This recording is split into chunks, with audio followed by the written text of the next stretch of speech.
tetap berada dalam diri kita, sehingga mudah-mudahan kita termasuk orang-orang yang senantiasa diberikan oleh Allah ketenangan lahir dan batin.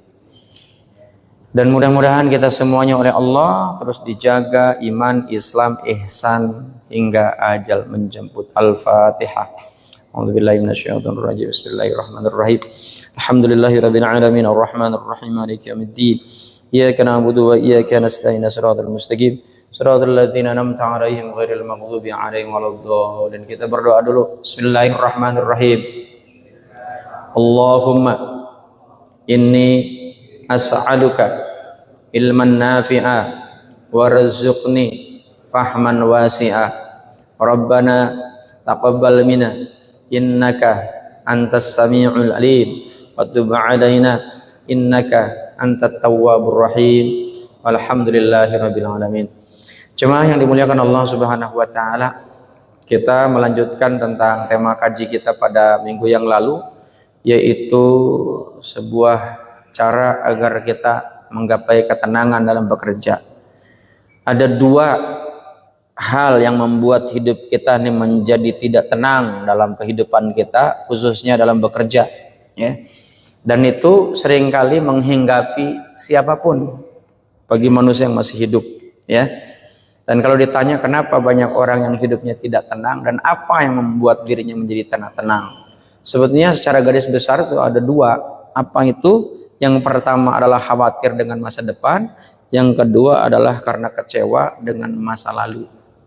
Kita bekerja, Anda bekerja di PT PP, mungkin ada yang sudah lama karirnya nggak naik-naik, Pak. Sudah bekerja sedang sedemikian rupa, justru yang naik yang baru di-hire. Dan itu membuat kita menjadi kecewa, sehingga hidupnya menjadi was-was. Dan akhirnya apa? Sebagaimana yang beredar di medsos, banyak orang yang teriak-teriak, Pak.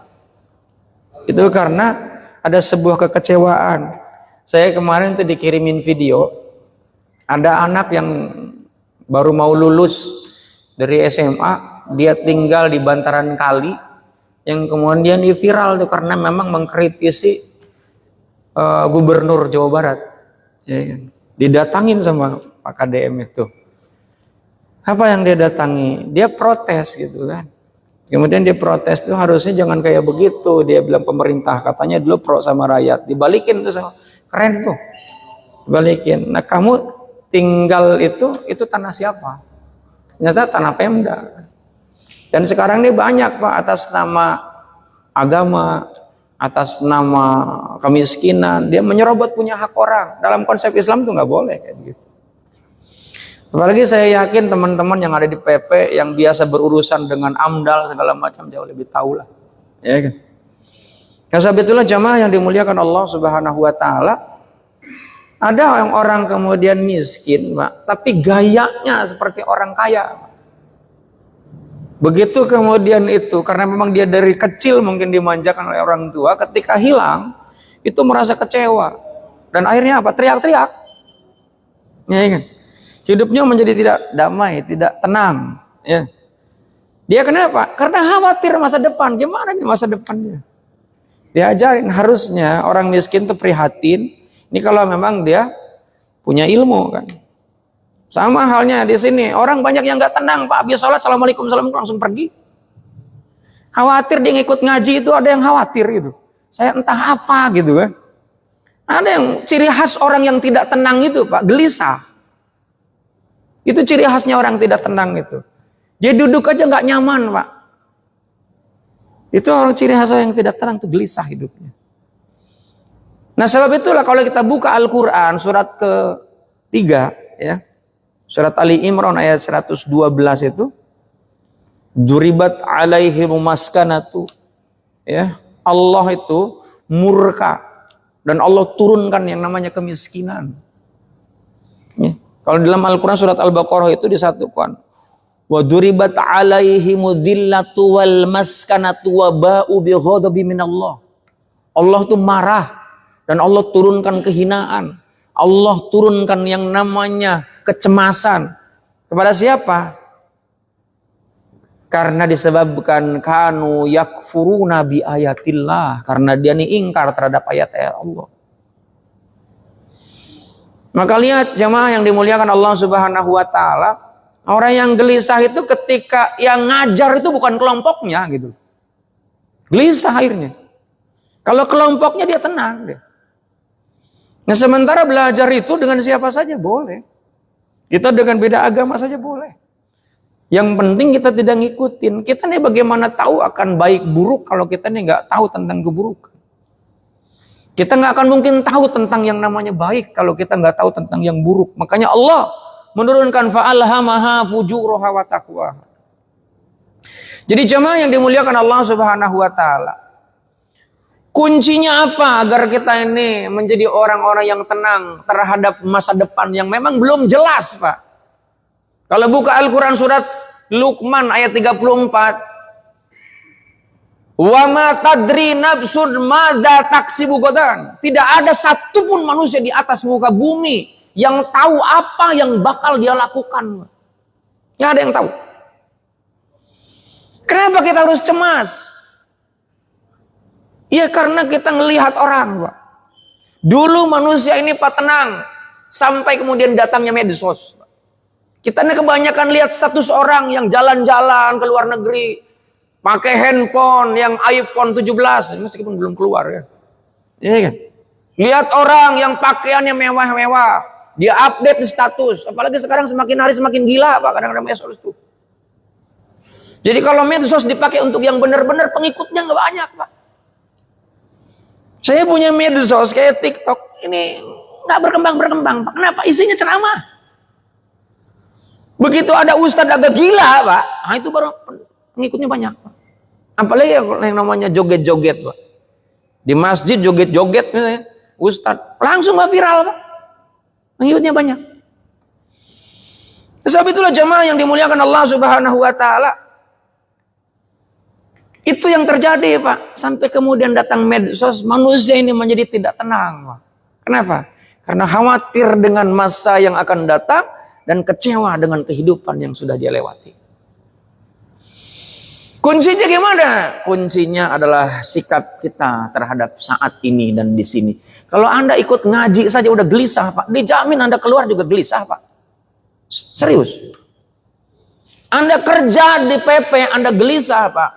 Sampai pensiun Anda nggak akan pernah menikmati dengan kerjaan di sini. Gitu.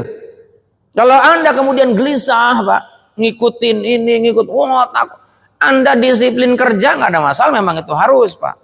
Tapi ketika jam istirahat, ya, dikasih kesempatan, Anda juga tidur nggak ada masalah, ya kan? Tapi orang yang beruntung itu, Pak, orang yang senantiasa dia menggunakan kesempatan, ada peluang diambil. Selama peluang itu memang tidak bertentangan. Nah, sebab itulah jamaah yang dimuliakan Allah Subhanahu wa taala. Suksesnya kita hari ini ditentukan tentang sikap kita masa lalu. Dan sukses kita nih masa depan itu ditentukan kita nih saat ini. Dan masa lalu itu ternikmatinya dengan apa yang sudah kita rencanakan, yang sudah kita cita-citakan, itu hari ini. Jadi mensikapi terhadap sesuatu yang terjadi di masa lalu dengan yang belum terjadi di masa yang akan datang, ya ketentuannya adalah hari ini. Kalau saya tanya sama jamaah, yang namanya kecemasan, khawatir, rasa kecewa itu letaknya di pikiran apa di perasaan? Nah, pikiran atau di perasaan? Titik awalnya ada di perasaan, Pak. Nah sekarang perasaan letaknya di mana? Nah, di hati. Hati letaknya di mana? Yuk. Hati ada di perasaan. Ada yang menyebutkan, Pak, ulama itu ada yang menyebutkan bahwa yang namanya hati itu letaknya di jantung, Pak. Orang barat itu kan menyebut hati dengan jantung sebutannya apa? Heart, kan? Jadi jemaah yang dimuliakan Allah Subhanahu wa taala, makanya lihat orang yang kecewa jantungnya berdegup. Normal atau kencang? Kencang, Pak. Makanya orang yang stres kemungkinan kena serangan jantung itu sangat tinggi, Pak. Tapi orang-orang yang tenang, dia hidupnya damai, Pak. Nah, sebab itulah jemaah yang dimuliakan Allah Subhanahu wa taala. Kemarin itu kan sempat saya bahas tuh di Ramadan kalau nggak salah. Ramadan saya nggak kesini, di tempat lain ya. Manusia ini kan ada 3 makhluk yang ada di dalam dirinya ketika masih hidup. Ada jasad, ada ruh, ada jiwa. Cemas membawa dampak kepada jasad gak? Cemas itu ada di jiwa, di roh, atau di jasad? Di jiwa. Kepengaruh nggak itu kepada jasad ketika jiwanya? Coba, pengaruh ya. Pengaruhnya apa?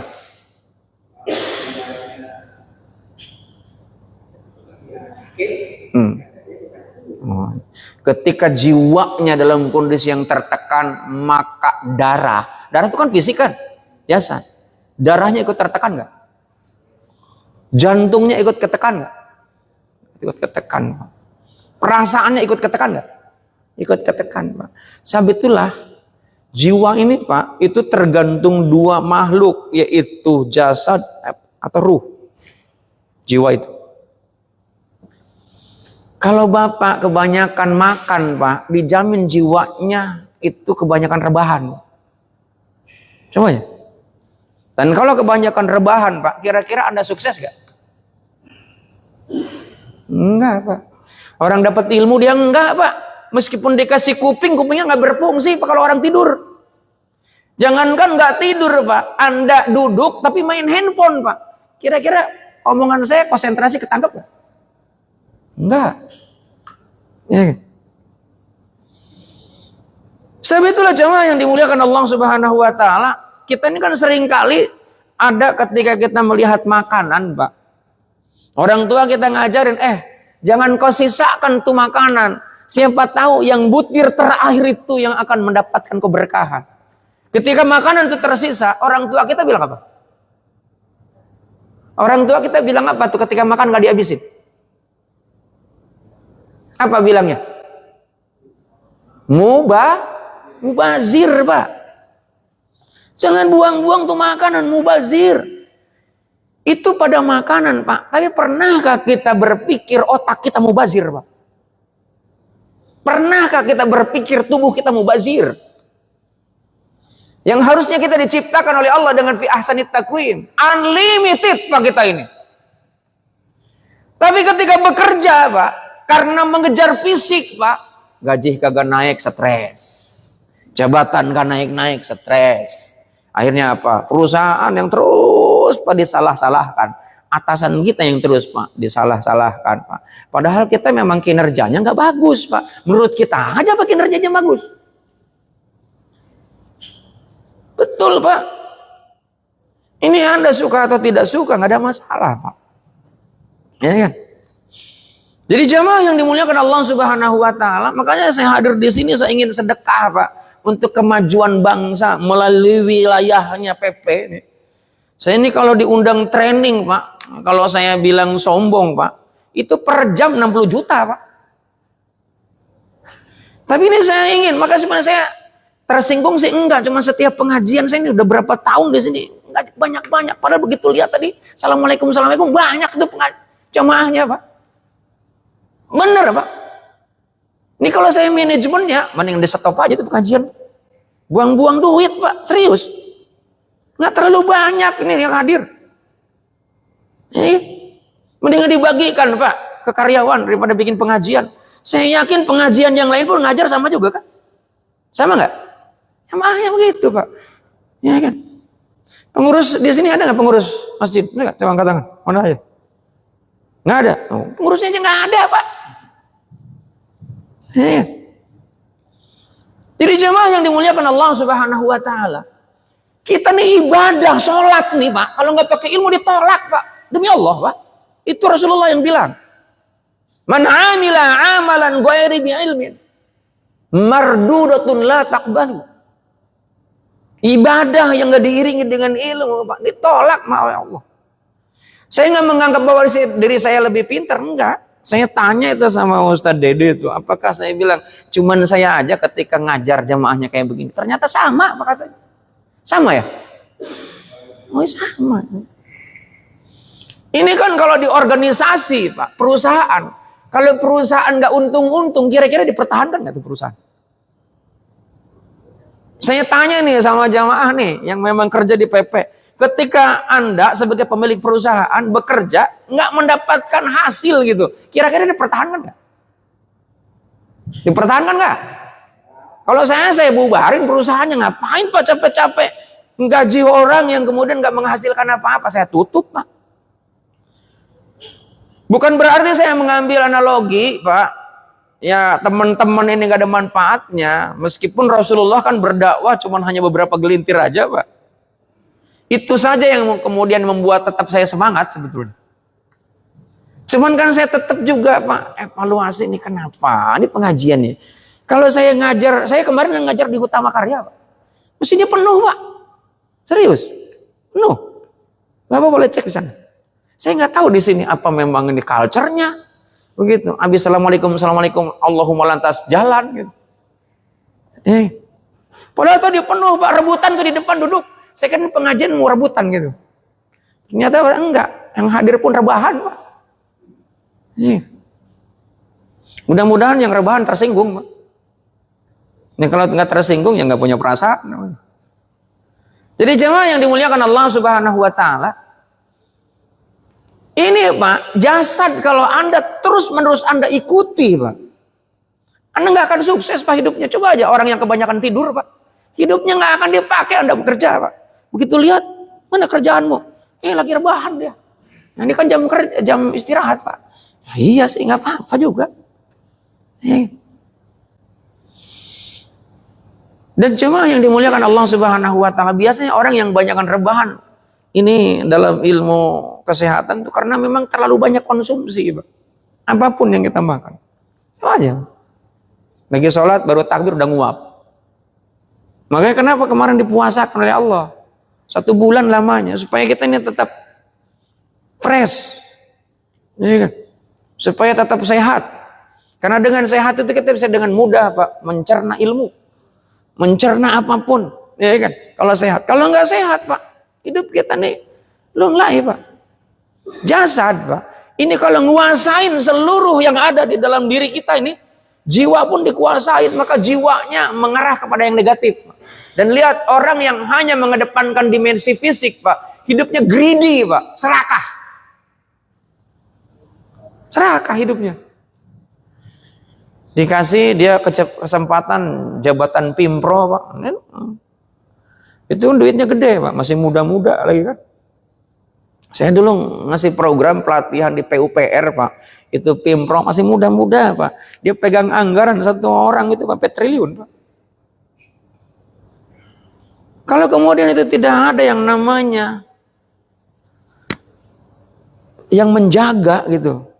Dengan merasa Allah mengawasi diri. Nah itu kan harus ada yang ngasih tahu, Pak. Supaya memunculkan sebuah awareness gitu, kesadaran bahwa kita ada yang ngawasin gitu.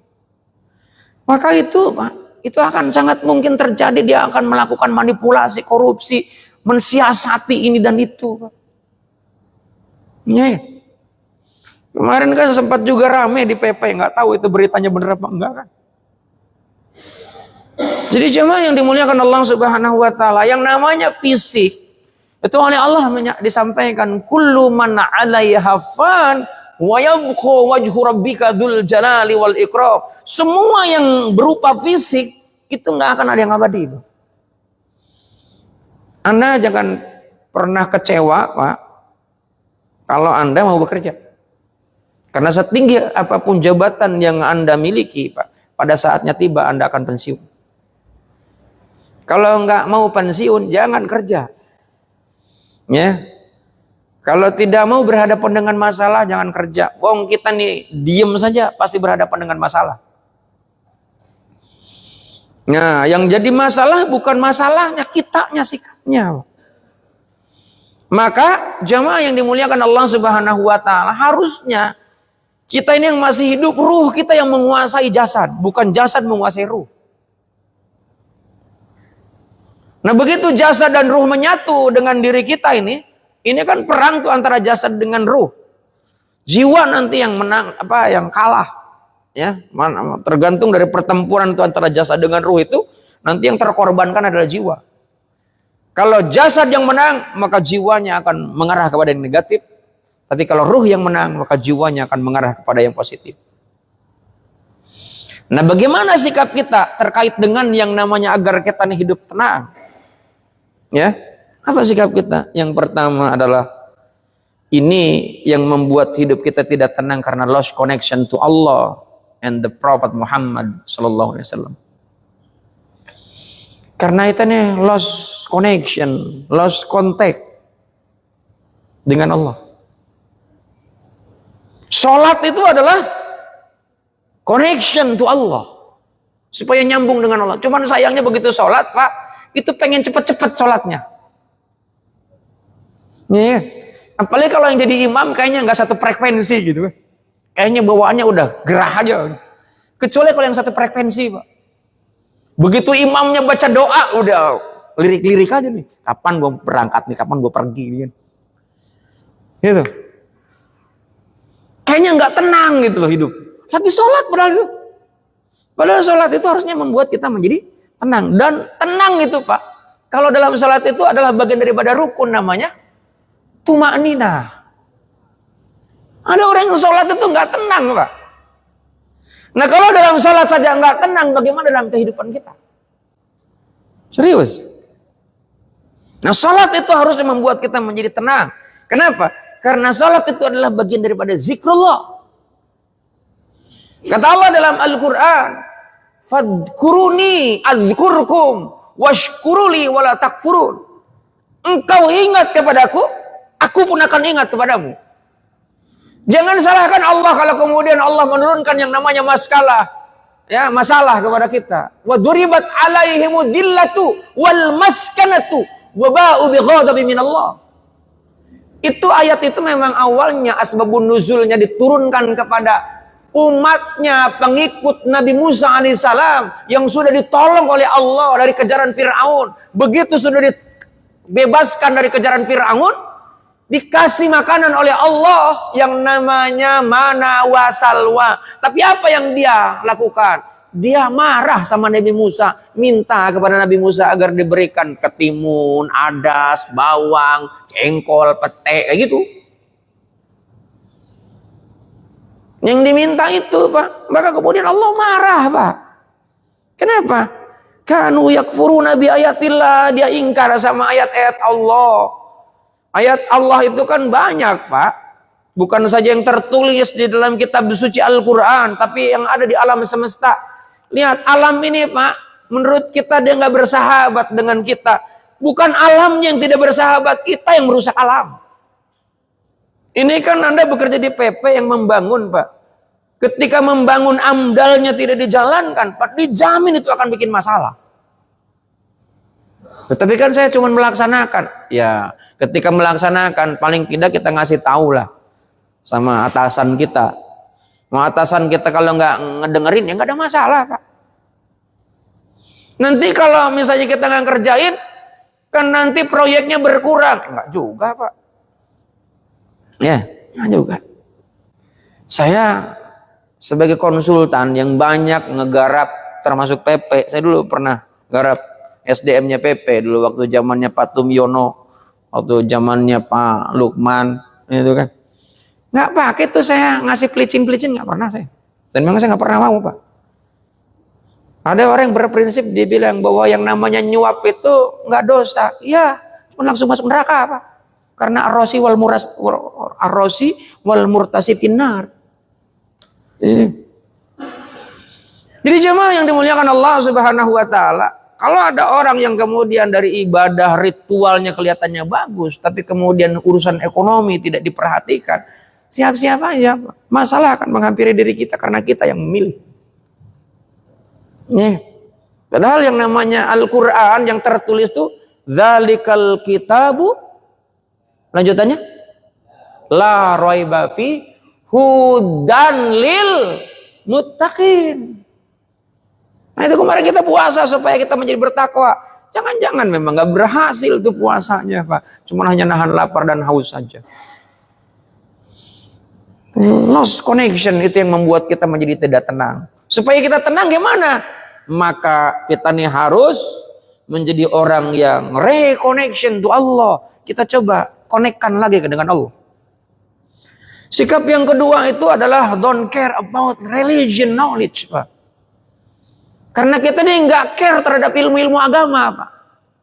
Apalagi nih kerja di memang bidangnya bukan nggak ada kaitan dengan agama, Pak. Konstruksi. Tapi siapa bilang nggak ada kaitannya? Agama itu masuk ke semua lini, Pak. Makanya Allah menyampaikan dalam Al-Quran, ya ayyuhalladzina amanu dkhulu fis-silmi kafah wala tattabi'u khutuwatis syaiton. Jangan ikuti langkah-langkah setan. Bahwa setan itu aduwwum mubin, musuh yang nyata. Kita sama setan dijadikan teman, Pak. Bukan jadikan musuh. Ya kan? Maka supaya kita ini tidak lost connection, maka coba kita dikoneksikan kembali. Gimana caranya? Ya Anda harus update ilmu, Pak. Yang kedua itu update ilmu. Anda harus care terhadap ilmu. Karena kalau nggak pakai ilmu kita nggak akan tahu, Pak. Kalau kita coba buka, Pak, di dalam Al-Quran itu ada kalimat Fa'lam annahu la ilaha illallah. Ya, itu adalah kalimat dari Allah Subhanahu Wa Taala. Ya. Itu adalah untuk reconnection to Allah. Maka caranya kata Allah, ilmui. Untuk mengenal Allah itu harus pakai ilmu. Fa'lam, maka ketahui, maka ilmui. Untuk mengenal Allah. Hu Allah, siapa Allah? Aina Allah, di mana Allah? Meskipun itu banyak pendapat-pendapat. Ada yang bilang, aina Allah? Allah alal arsyis tawa. Allah itu bersemayam di atas arsy. Ya kalau di atas arsy, Pak, itu berarti makhluk, Pak. Ada orang yang kemudian tentang Allah itu zatnya yang disampaikan itu seperti layaknya makhluk, Pak.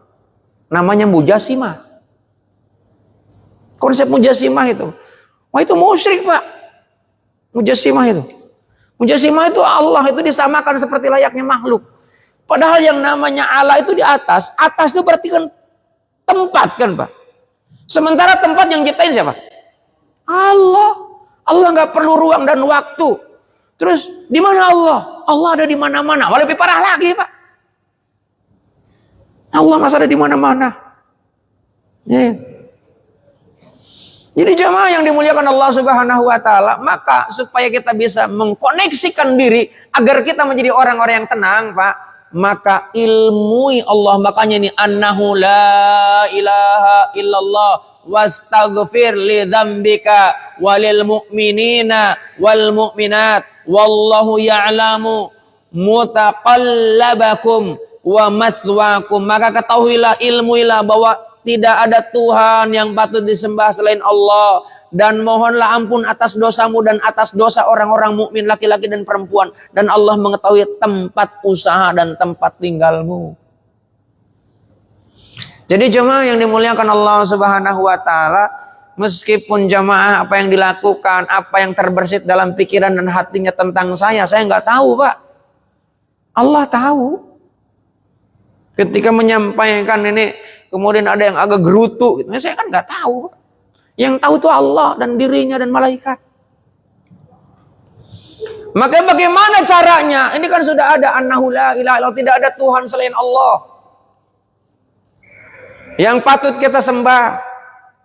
Maka kita diperintahkan oleh Allah, ya ayuhan nasu ubudu rabbakumul ladzi khalaqakum walladzina min qablikum la'allakum tattaqun. Ayat yang lain, wa ma khalaqtul jinna wal insa illa liya'budun. Tidak aku ciptakan jin dan manusia, kata Allah, kecuali hanya untuk mengabdi. Maka jamaah yang dimuliakan Allah Subhanahu Wa Taala, terkait dengan agar kita ini menjadi orang yang tidak tenang karena disebabkan kita lost connection to Allah and Prophet Muhammad SAW, dan juga karena don't care about religion knowledge, maka supaya kita nih bisa tenang, maka reconnection to Allah dengan cara apa? Kita kenali Allah. Kalau kita sudah kenal Allah, maka akan damai kita akan rasakan, Pak.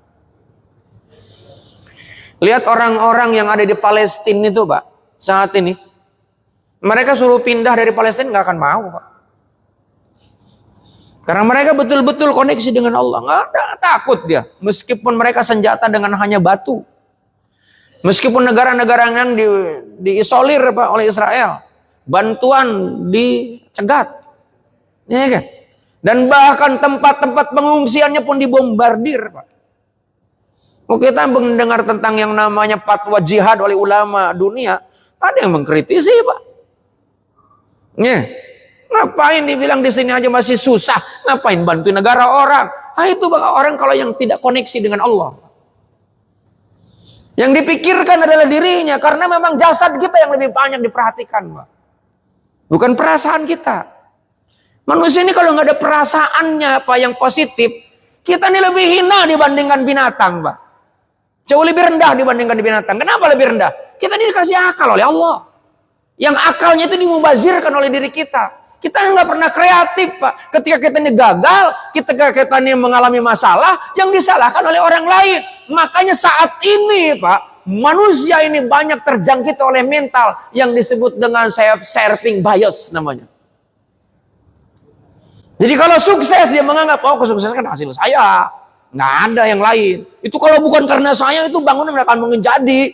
Ketika dia gagal, Pak, dia katakan, oh itu kan gara-gara dia. Coba kalau saya nggak dihalangin. Itu namanya self-serving bias namanya. Dan itu banyak sekarang yang kayak begitu, Pak. Termasuk agama yang disalahkan.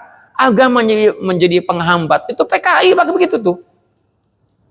Agama itu, Pak, penghalang untuk menjadi sukses. Maka kalau Anda mencoba mendikotomikan, Pak, antara kerjaan dengan agama, hati-hati. Anda menjadi orang yang sekuler, Pak. Maka alhamdulillah nih PP ngasih fasilitas, dikasih bangunan yang bagus, zuhur dikasih pengajian, cuman pada pulang, Pak, jamaahnya. Ya kan? Pada pulang. Jadi jamaah yang dimuliakan Allah Subhanahu wa taala, bagaimana kita mengkoneksikan, Pak? Lihat, Rasulullah ngasih ajaran kepada kita. Ada the six pillar of faith and the five pillar of Islam. Ada 6 rukun iman dan 5 rukun Islam. Itu menjadi guidance kita, Pak. Pondasi kita untuk melangkah. Kalau kita nggak punya iman, Pak, karena kuncinya tadi, Pak, sikap kita saat ini terhadap masa depan dan terhadap masa lalu, itu karena tergantung keimanan kita.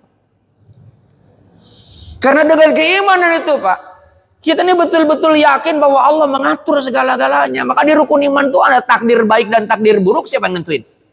Allah. Cuma di dalam Al-Quran Allah menyampaikan segala sesuatu yang baik itu dari Allah. Segala yang buruk itu datangnya karena sebab diri kita. Ya. Itu. Jadi jamaah yang dimuliakan Allah Subhanahu wa taala. Sebab itulah maka jamaah yang dimuliakan Allah Subhanahu wa taala, kita ini jangan sampai menjadi orang-orang yang senantiasa ini hidupnya nggak pernah damai, Pak. Kenapa? Ketika kedamaian, Pak, itu betul-betul hilang pada diri kita, dicabut oleh Allah yang namanya keimanan, Pak. Kenapa? Karena janji Allah, huwallazi anzala sakinah fi qulubil mu'minin. Allah itu menurunkan ketenangan itu ke dalam jiwanya orang-orang yang beriman. Kalau kita nggak ada iman, Pak, coba. Begitu ada aturan pemerintah pusat, penghematan anggaran, udah stres. Coba aja. Stres itu. Mau cash flow susah. Mau bikin ini susah. Cuma yang dimuliakan Allah Subhanahu wa taala, orang-orang yang sukses itu dulunya karena masa lalunya susah-susah. Saya ngobrol sama Pak Dahlan Iskan. Sampai kemudian dia keluar buku sepatu Dahlan Iskan karena diceritakan dia tuh nggak punya sepatu, Pak, susah untuk sekolah. Si anak singkong. Khairil Tanjung, saya suka ngisi kajian di sana dengan pejabat-pejabat di sana. Itu dulunya orang susah, Pak. Sekolah saja dia jadi pesuruh tukang fotokopi. Padahal dia dokter gigi, Pak. Kenapa dia nggak dipakai? Oh, karena kreativitas dengan pengalaman yang dimilikinya sampai kemudian dia menjadi pengusaha. Nah, mungkin dia jadi pengusaha kalau dia nggak punya pengalaman. Bedanya kalau para pekerja, Pak, jadi pegawai, ya kebanyakan Pak ngandelin gaji. Apalagi kalau Anda nih ketika bekerja nggak ada kreativitas, Pak. Ide-ide aja nggak muncul, Pak. Kenapa? Karena memang itu otaknya ditutup. Yang dipikirkan adalah saya dapat berapa. Maka kalau kita mau coba merenung, Pak, hitung-hitungan matematik. Anda bekerja dari jam 8 sampai jam 5. Digaji sebulan sekali. Kalau Anda bagi dalam sehari, Anda dapat gaji katakanlah sekian. Misalkan Anda sehari 1 juta misalnya kan. Sehingga Anda bekerja selama 24 hari kan. Karena dia ambil Sabtu Minggu kan. 24 hari Anda dapat 24 juta. Betulkah bahwa kerjaan Anda seharga 1 juta sehari? Jangan-jangan mungkin hanya cuma 100.000. Maka kalau Anda tetap menerima 1 juta, padahal kerjaan yang diberikan kepada perusahaan hanya 100.000, Anda ngutang 900.000, Pak. Itu kategori ini namanya bad employee, Pak. Itu karyawan yang paling buruk. Anda ngutang. Karena dalam konsep agama, Anda pasti akan bermasalah, Pak.